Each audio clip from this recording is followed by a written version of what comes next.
And here she comes. I'm going to back up a little more. Just like that. She's going to go right past me with my favorite jet in tow. That's the MiG-21, which we pre-staged. Oh, sorry, that's an F-104, I'm sorry. But here comes my favorite jet. Looky that. Wow. Nice profile.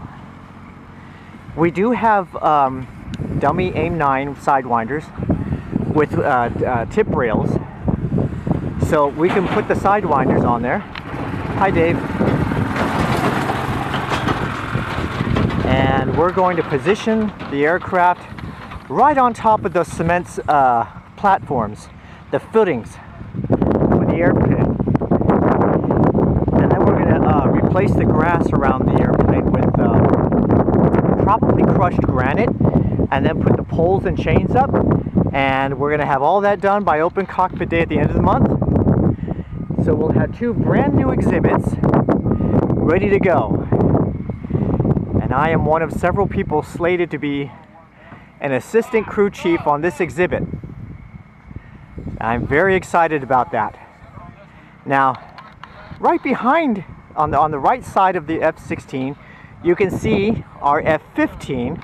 That's the other mainline fighter, I should say, that we have in the United States Air Force. And these 2 aircraft operate side by side in today's military service. So it's appropriate to put the exhibits together because they're related to each other.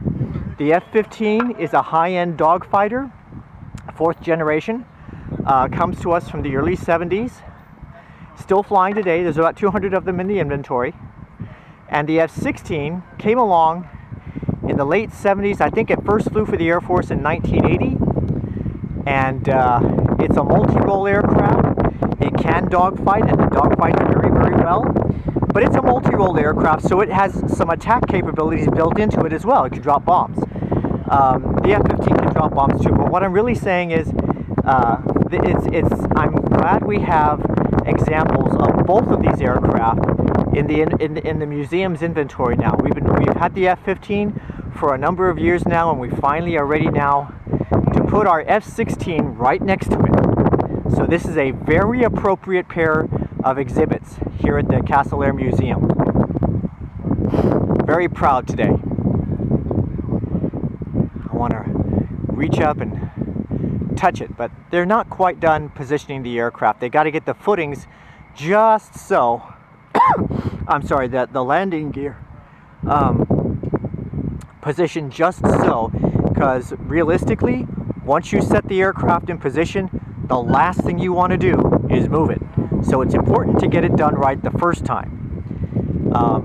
This is not a very large aircraft, so it's fairly easy to move. We have a couple of tugs, as you can see from the operation. So, you know, if they get it wrong, moving the aircraft again is not such a big deal, but you don't want to do it again. You just want to get it done right the first time. So we got a very good group of volunteers, and they're doing a bang-up job. Yeah, they are volunteers. None of them get paid.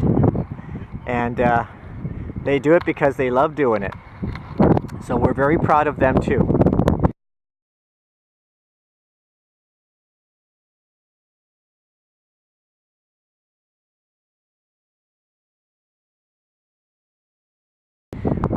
One of our board members, Larry McCone, flew this particular F-16. It was his aircraft in the Air Force when he was the commanding officer of the 144th Tactical Fighter Wing. You can see their logo painted on the tail.